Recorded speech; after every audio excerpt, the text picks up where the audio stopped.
How to save a Snapchat picture to gallery. Hi everyone, welcome to the channel.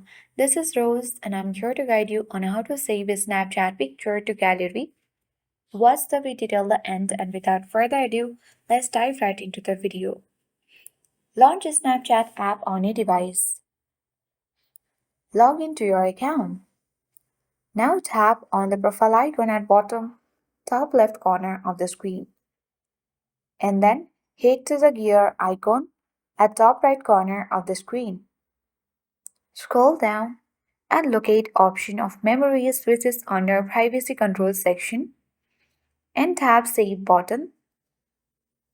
Now you have to select whether you want to save your snaps to memories and camera roll or camera roll only.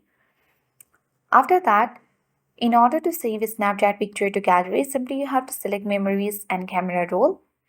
And whenever you will take a snap, it will be saved directly to your memories and your gallery as well. So that is it. Hope this video helped you. If you are new to our channel, hit the like button and subscribe. Thanks for watching and see you in the next video.